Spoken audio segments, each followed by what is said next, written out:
I want to say to my babies that your mama loves you so much.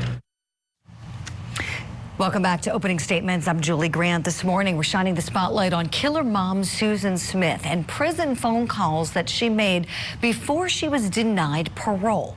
Smith drowned her two young sons, Michael and Alex, back in 1994, and she came up for parole review this past November after serving 30 years of her life sentence. Now, one of the reasons she was denied parole was because she spoke to a documentary filmmaker, which is against prison rules. She was looking to make some money, apparently, through her story. Now, just a couple of weeks before that happened, she was heard on jail phone calls saying that she would not talk to the media. Fox News Digital obtained those recordings. Take a listen. I got a letter from a woman, works with Dr. Phil. Dr. Phil Primetime or something. But I've already thrown it away, so I can't even read it to you. Okay, so why the change of heart? We have two very special guests I want to bring in now. Two people who prosecuted Susan Smith, attorney Tommy Pope and attorney Kevin Brackett. You both are friends and colleagues for many years. And Tommy, at the time, you were the solicitor in the 16th Judicial Circuit of South Carolina. And Kevin, now you are the solicitor in the 16th Circuit. And you two have worked together to do such tremendous work on this case. You both were together recently at that parole review hearing and advocating so strongly against her release and advocating for Michael and Alex. So let's talk about what you make of this call. What a contradiction that, first she's saying, oh no, she's not going to talk, and then she's interested in talking and is talking to the filmmaker and wanting to make money on it. Tommy Pope, to you first, please. Julie, I think on the conversation, the phone conversation, I think she's kind of just bragging. People are wanting to talk to me. I didn't even read it. I didn't pay any attention to it. I think she's chatting for that purpose because, we talked recently, when you and I talked about the parole hearing, the worst thing is David and his family are going to have to go through it every 2 years. And I said, if Susan would get out, move to Montana, never be seen or heard from again, then actually that might be better for David and his family. But as you see, that's not what's going to happen. If Susan was out, she'd be on a reality show or something like that within a month. And so that's the concern. I don't believe her saying I threw it away is a change of heart. I think that would just kind of bragging to say she's being contacted by all these important people. Mm-hmm. Right, Tommy. It seems that Susan has always loved the spotlight on Susan. Seems like not much has changed, has it? Kevin Brackett, to you next, please. Your thoughts on her. Well, I agree with Tommy. The hardest thing with trying to decipher what Susan is up to is you just can't believe anything she says. On these jail phone calls, she knows she's being recorded. So it's also possible that she was just saying that because she didn't want them to know that she was going to speak with a documentarian or a TV person because, she knows that's not really it's going to be against the rules. So it's possible that she was saying it for that. But, like I said, Susan, she's just, I think, a pathological liar. I don't think she knows how to tell the truth. So it's really, really challenging to figure out what she's up to at any given time. Yeah, it sure is. Kevin, thank you for that. I want to play, we have two more clips, again, obtained by Fox News Digital. We're going to roll them both. And the first one, she's talking about another letter that she received while behind bars. And she talks about another letter from someone in California, a man who wrote to her, apparently. Let's take a listen to what she says on these calls. What was it about? Huh? Just wanted to talk with me. Same thing like most of them. Wanted to give me a platform to tell my story. But I wouldn't talk to him even if I could.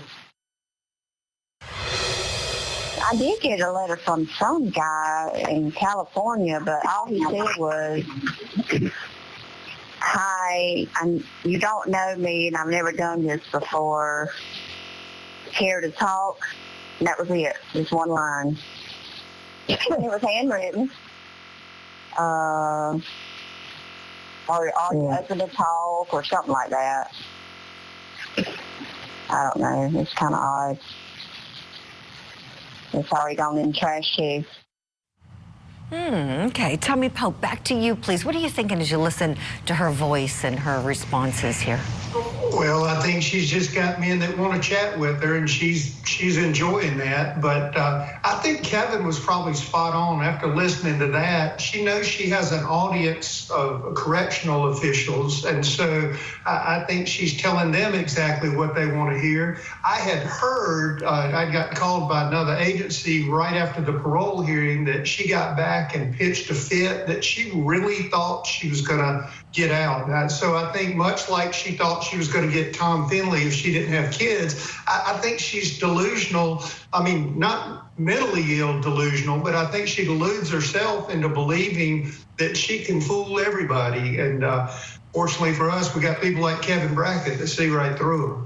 That's right. That's right. Tommy, thank you. You know, and this is really something. It certainly doesn't surprise those of us who followed her case and know how manipulative she is. But she actually thought that everyone was going to believe her tears and her sob story and all of that. I'm curious, Kevin, when you were there, you and Tommy were, you were there in the room together, with David Smith and other family members and loved ones, advocating and standing up for Michael and Alex here and listening to her go on and on about herself and why she should be let out. Did you think in your mind, I'm curious, Kevin, did you think that, oh, she really believes this? She really believes that she's going to start walking free here soon? The problem with somebody who's pathological is you really don't know. I think she can convince herself that she sounds plausible. And I think she probably really did believe what she was saying, while everyone around her is just hearing a 30-year-old echo from the Susan Smith who stood out there pleading for the return of her children. It's the same voice. It's the same strategy. She thinks she has this power over people. Now, I will say about the people that call her and the people that reach out to her, she does dupe a lot of people, or a lot of people want to be duped, because it's stunning how many people in the U.S., men particularly, reach out to her, send her money, want to communicate with her because they want to be, they think maybe they can be the one who leads her to the right path. I don't know what they think, but those people are really the fools. I mean, that she's playing them and pads her canteen account with their money. So that's probably one of those guys from California that was sending a letter to her. Yes, Kevin, you're so right. You're so right. Great analysis. It's almost like, Alec Murdaugh and Susan Smith should find each other behind bars in South Carolina, because all these people from the outside reaching out. It's stunning to me when these people reach out to killers and want to date them and have a fan club for them. Tommy Pope, I want to talk to you about something you had shared with me when we were in South Carolina doing the coverage, and we were going back to the trial, and you were saying, you could remember like it was yesterday, Susan Smith, pulling things during the trial. Like, for instance, when the jury was out of the room, she wouldn't have much of a reaction to what happened with her kids or some piece of evidence that was really, really heart-wrenching. But then when the jury was in, she had the audience. Oh, was she an actress, huh? Would you kind of take us back and share with us a little bit of what you observed from her? Sure. The one you and I talked about specifically meshes exactly with what we saw at the parole hearing. And we had the video. And as I shared with you, it's about 6 minutes. It was the video of the car testing we did. And it would literally, there was a camera mounted in the back, so you saw what the boys would have experienced. And it would literally take your breath away watching it. When she's watching it, she's giggling and playing tic-tac-toe or writing notes with the paralegal at the other table. When we turn the TV around, she can't even see it, and she's crying when the jury's in. There was a lot of little setup things like that. I remember her brother yelling how many volts would be in the electric chair. There were or her apologizing to David in the courtroom. David said she hadn't really ever apologized, but she did dramatically as they walk her past the jury. And so it was a lot of theater. Fortunately, the jurors saw through that. Yes, yes. A smart jurors that didn't buy it, and a smart parole board who didn't buy it. And we know we'll go through this, as you both noted, in just a couple of years. But again, outstanding advocacy from you both. Tommy Pope, Kevin Brackett, thank you both for your time this morning and your insight. And I know we'll be talking a lot more about this case and many others very soon. We'll let you get going. Thanks again.